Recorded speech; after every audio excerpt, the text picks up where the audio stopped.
Prismatic. I have to remember the name, Dueler Prismatic.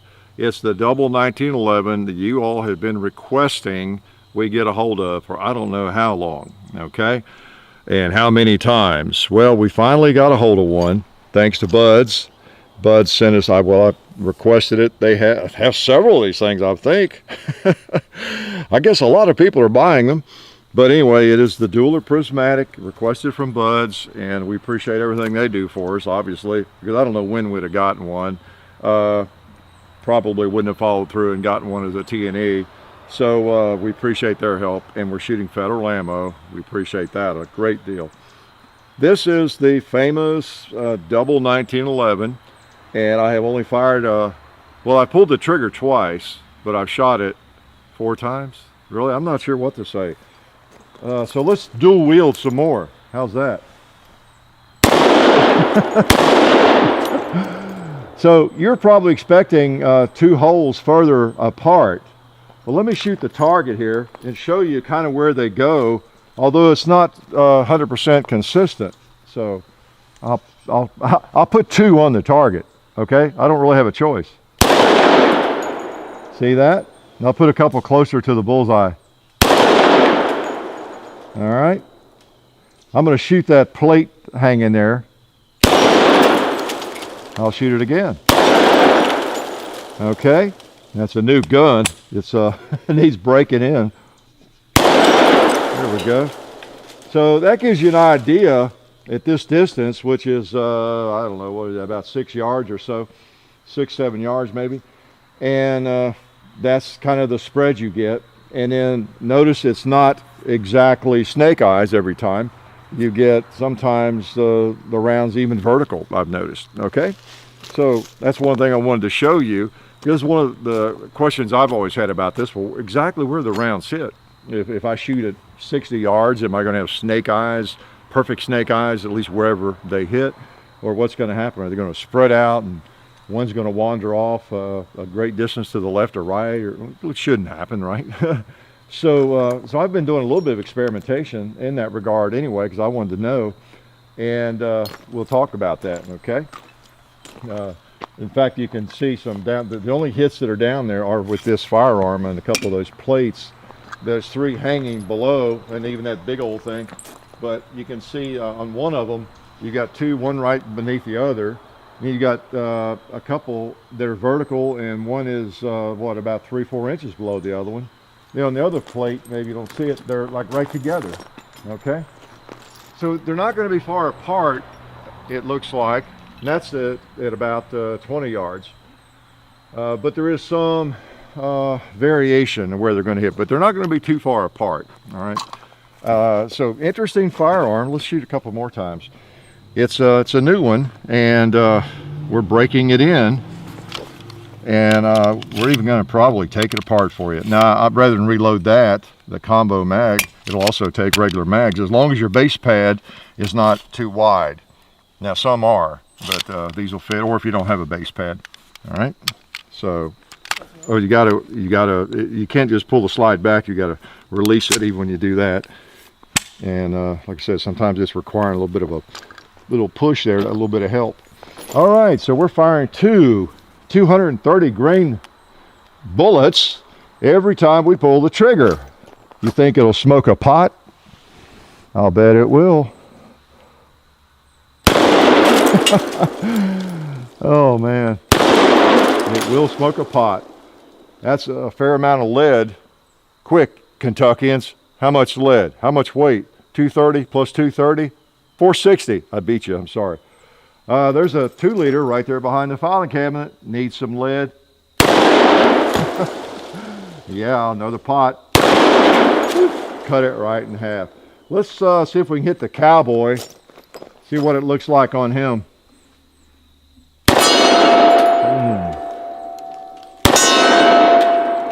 4 hits on him. Let's put a couple more on him. Those 2 were a little closer. Wow, I've got more ammo. I don't know if I can hit a 2-liter up there or not. Let's try it.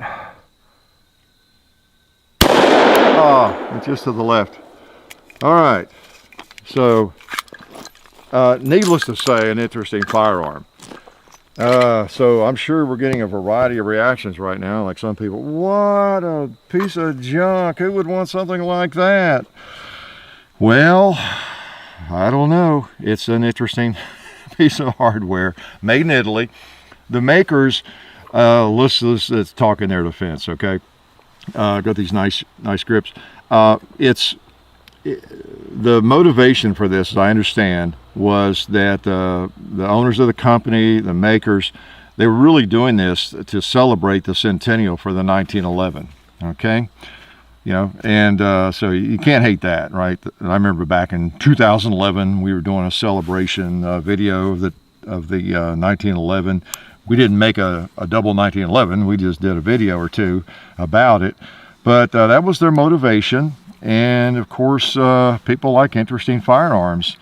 And boy, this is one. I picked it up, I guess at SHOT Show or NRA meeting, and I thought, wow, okay, who's buying that? Well, people are buying it apparently. For me, it's kind of a coffee table piece in a lot of ways. And the fact that it actually shoots is just a bonus, I guess. It's a little bit, I guess it just now occurred to me. John will think I'm crazy, but it's like that in a way, that wooden carving we had of the 1911. If you've seen that, if not, try to find it. It's a very interesting firearm, and it was just the kind of thing you'd like to own. You know, if it weren't so expensive. That thing was expensive, and you still like to own it. But and the guy who makes those sells a lot of them, I guess.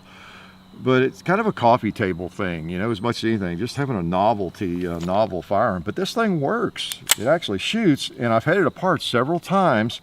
I'm going to take it apart for you because, only because I think you probably want to see the insides of it, right?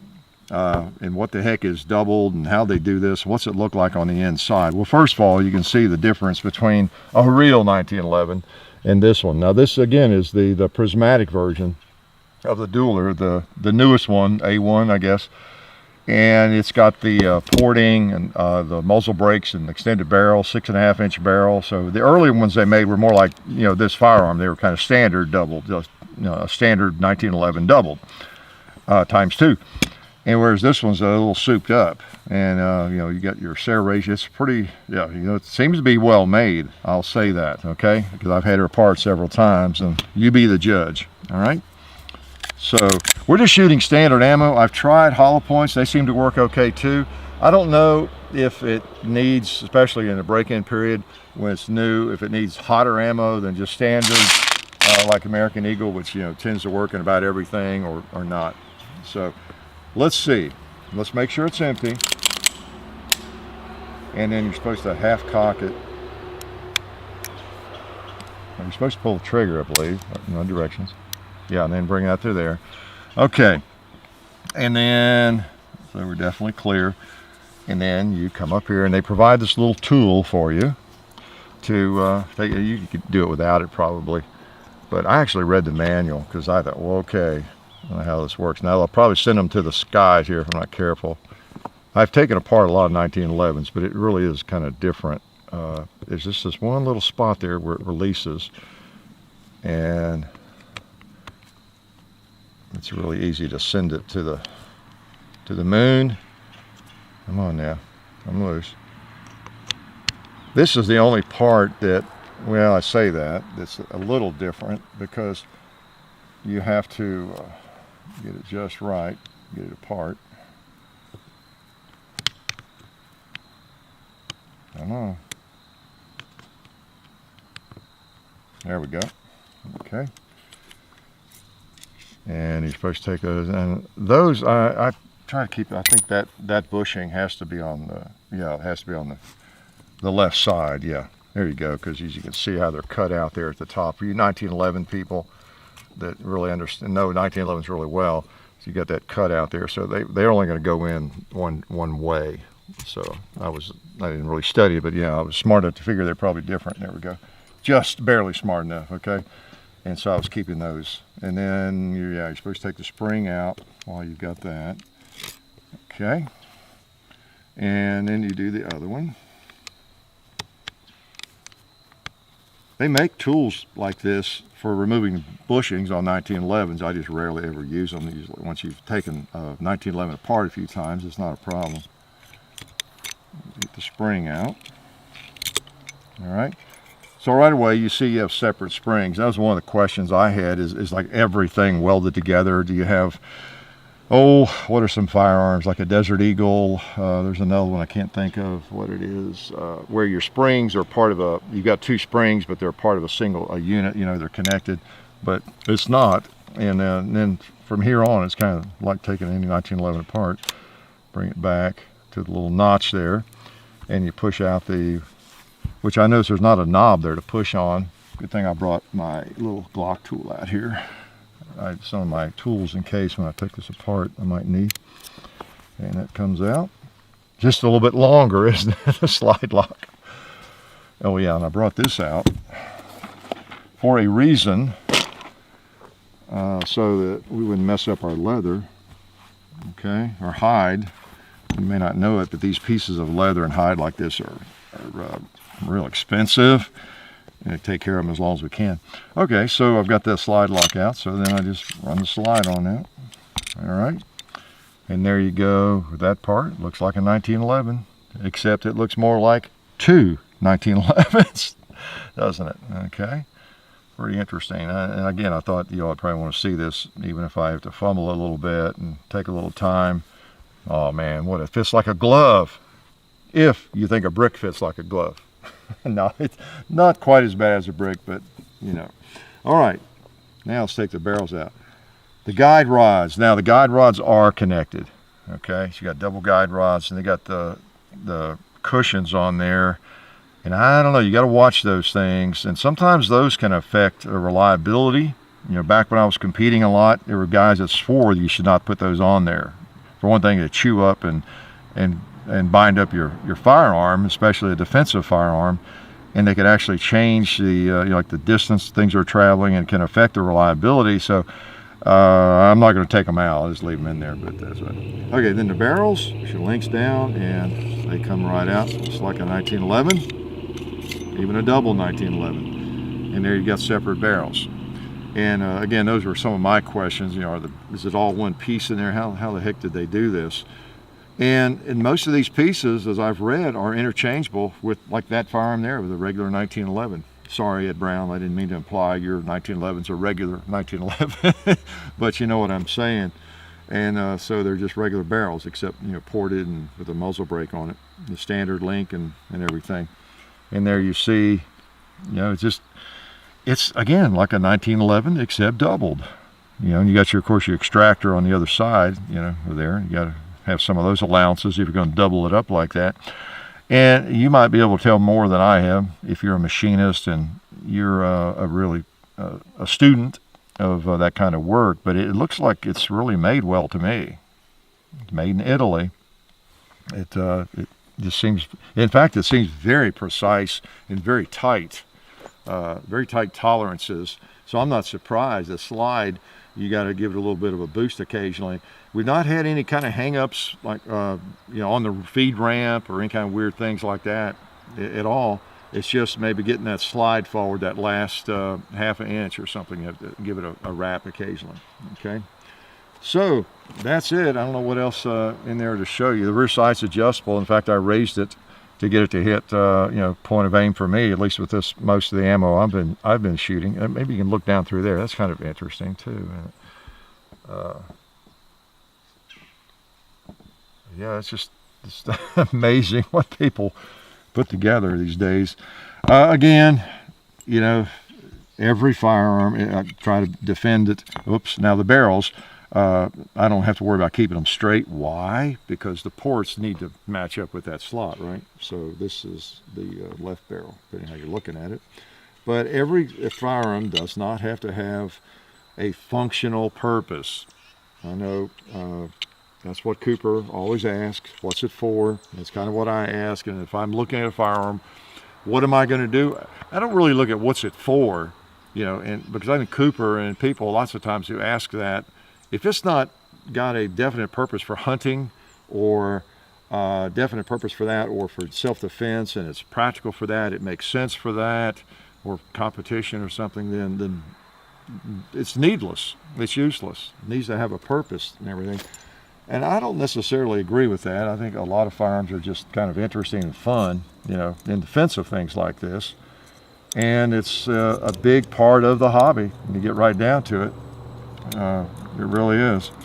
So I'm going to put the springs on first, which you don't have to do. Things go on better that way, I think. So it's like, again, we've talked about this before, so have you. It's like a fast car or anything that is not absolutely necessary. What is it for? Do you really need it? And so you can argue about that kind of thing all day long. Make sure it's lubed well here, especially where it's new and tight. So I don't know that I would buy one, but I've seen on the web people buy them and talking about them and just proud as punch, about them and everything. I saw an unboxing video on one. Guy was just, he was just elated, over that thing and taking it out of the box.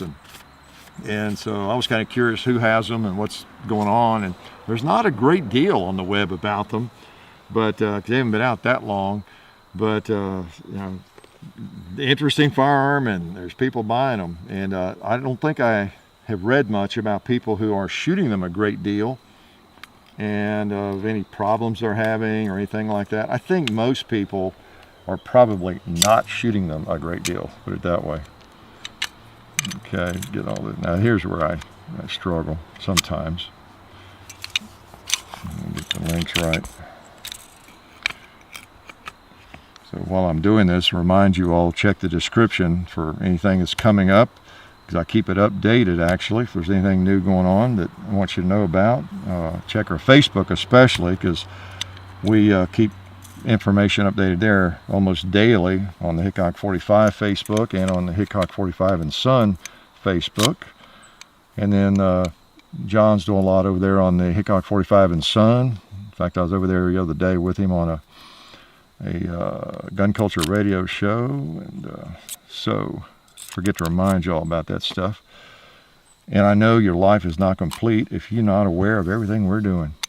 Okay, there we go. See, sometimes I appear to be fumble-fingered partly because we're on camera and there's at least 30 people watching, and so you're trying to go faster or do things, but I guess in my defense, and also just in general, most of you know when you're taking down a firearm and everything, you don't want to get in a big hurry, and you want to enjoy, really, how's this thing work, and learning about how it works, and how it goes back together. And it's just sometimes, it's not the only excuse. It's not necessarily an excuse I have for having trouble sometimes. You just do sometimes. So I'm not blaming it on all that. I'm just saying, generally, if you're not in a hurry and with people watching, just take your time and enjoy learning about the firearm and how to take it apart, how to put it back together, and don't worry if you fumble it up and have to start over and all that sort of thing. All right, so now we're ready to put the barrel bushings back on, and this one, little cutouts there in the middle, so not a problem seeing where that goes. I think the only thing I didn't do was, I've got the safety on back there, hold it in place. So one thing that makes it take a little more time is you got double the work, right, in some ways. Okay, but it's not a big problem.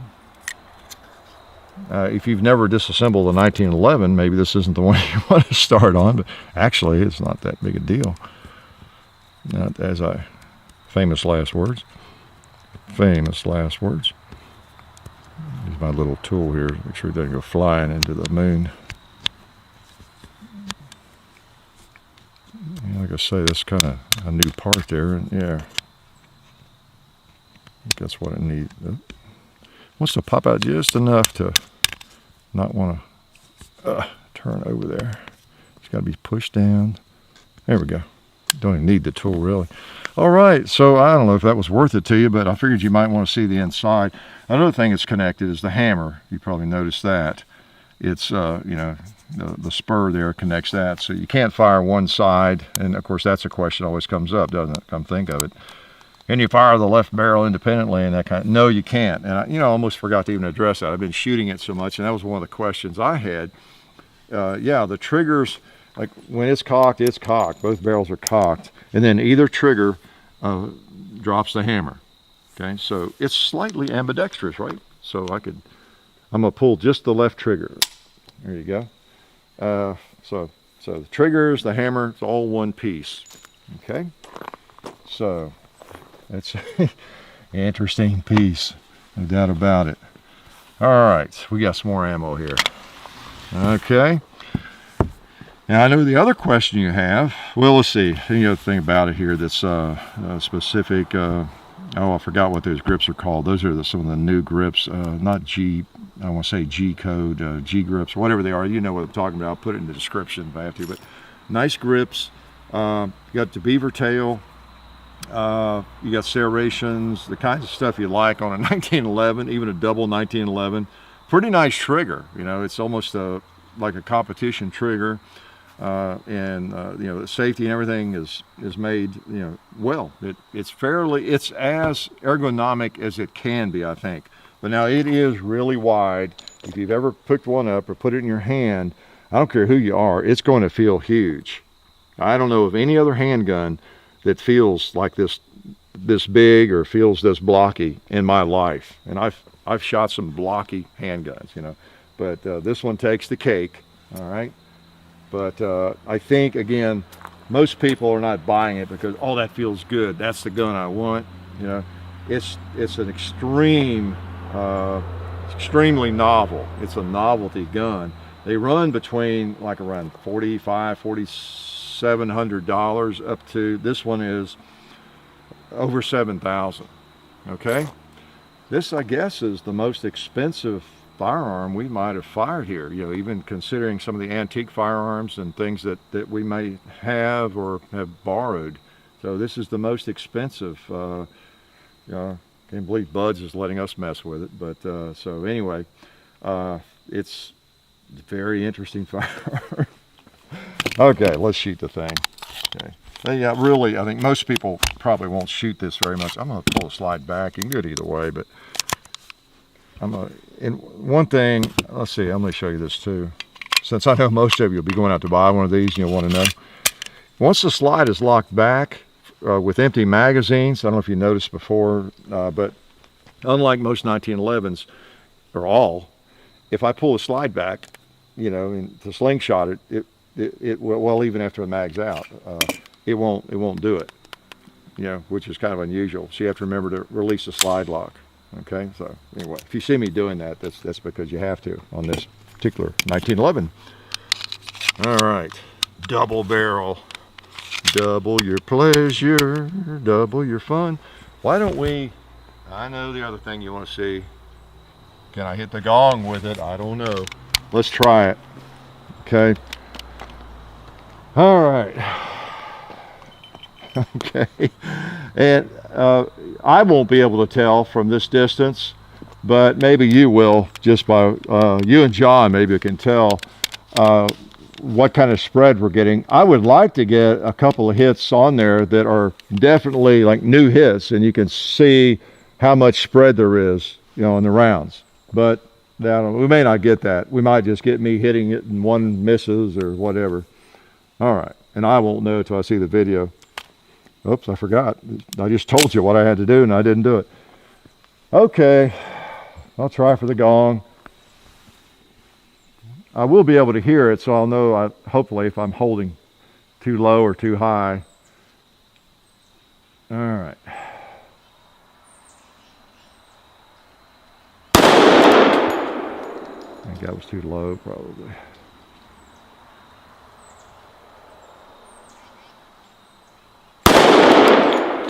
It's all to the left.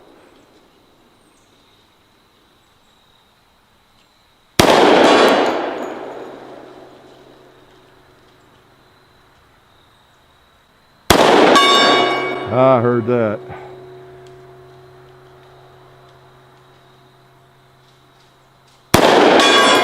Yeah, I'm holding higher.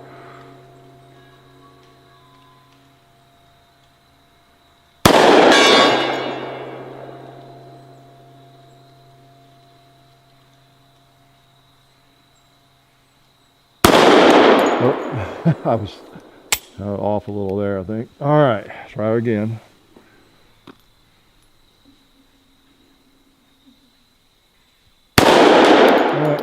Probably low. I've got that rear side up pretty high. I'm going to shoot the gong a couple more times. Well, when I say a couple, I'm not sure what that means. Does that mean a couple or does that mean 4? All right. All right. I'm going to get a good solid hit on it again.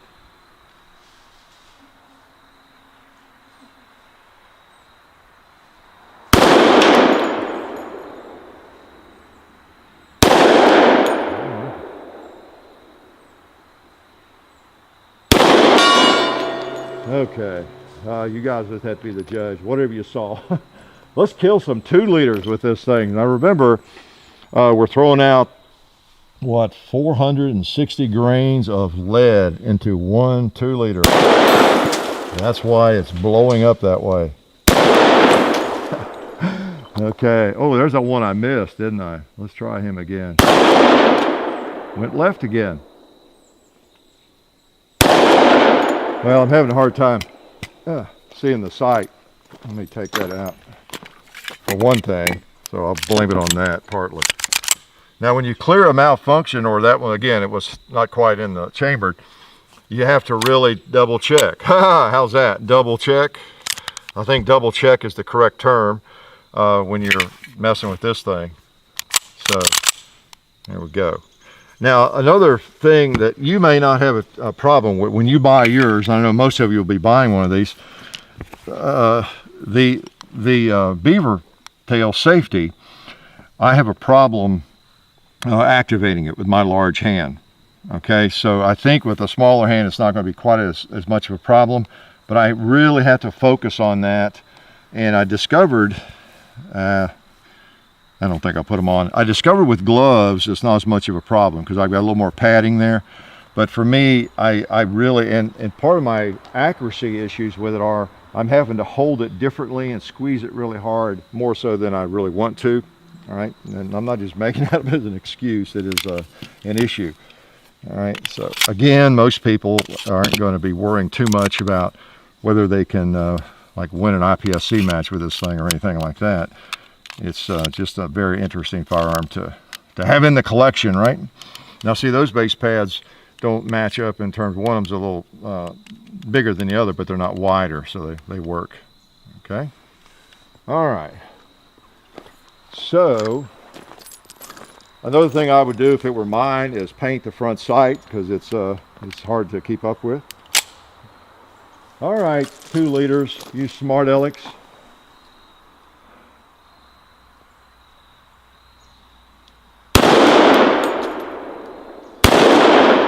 Well, there we go. Right. What do you think? You think it'll roll a bowling pin? I'll bet it will. Oh, he jumped off there.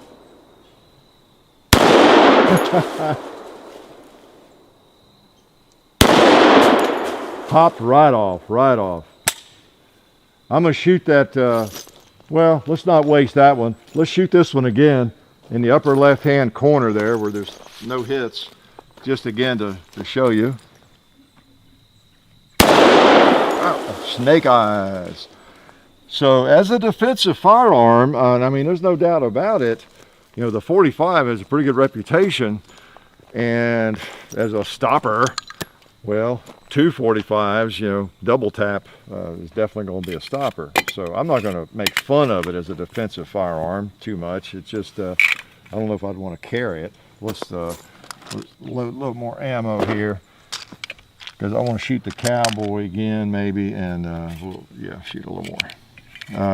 Let's see, let's load this double mag. Now these are kind of, I don't know who makes these magazines, but yeah, I guess most magazines you could get into this piece here, so excuse me. So I don't think that really matters. There's no gigantic advantage to having this double magazine pack like this, so I'm saying. So you're going to go out and shoot the thing, even what you're keeping in it. Now it looks nicer, it's got that base plate and everything. So Who wants one of these? You know, people that just are fascinated by the 1911, I guess, and can afford it, and just can't live without one, because it actually fires. It's not just a coffee table piece. Now, I wouldn't advise you leaving a real firearm on your coffee table, depending on your living arrangement, and whether kids are by your house or anything like that, or irresponsible people, that sort of thing. But I still kind of refer to it as a coffee table piece. That's what I think of it as. Novelty piece. You know, you and your friends, if you're into firearms, and I'll bet you are, many of you, and you're always proud to show your most recent acquisition. You know, there's some folks that just couldn't resist when their buddies ever going to the safe and say, "Oh, look what I picked up." Yeah, I got a new 1911 also, and here it is. So I got a trailer for it and everything to haul it around. Oh, I was going to weigh it. I'm sorry, I didn't weigh it, but it weighs a lot. Let me just put it that way. Okay. All right. Let's shoot a couple more times. Again, if you were late getting to the video and you missed the first part, I talked a little bit about what the rounds do, where they hit, and it's not random, but it's not 100% consistent either. Now, if you're pretty close, you know, it seems to be a little more consistent. Those ones I put on that cookie sheet or whatever, 3 of those pairs pretty much the same, aren't they? But then that one pair is not. So that's, you know, kind of what you get. And sometimes they're actually vertical, totally vertical. I'll shoot that other pan anyway. It's we're a little bit further away from it. Okay, I'm gonna back up a little more. All right, let's see how they pattern. Pretty tight. See, a little further apart. There you go, a vertical string. So, of course, any of those 3 would be pretty good if you were trying to stop a bear, a bad guy, right? The red plate. Let's get this other cowboy, hadn't been scathed. There you go. Even a couple in a bad spot. Vertical. I'll put a couple more on this target. See if I get him closer to the bullseye. Oh, hold down on it. All right, so 2 big rounds. I've got 1 more magazine, and a lot of punch, no doubt about it. A lot of punch in one hand. I think, well, I started to say, I think it's loosening up some. Okay. You know what? This pumpkin needs a little more abuse.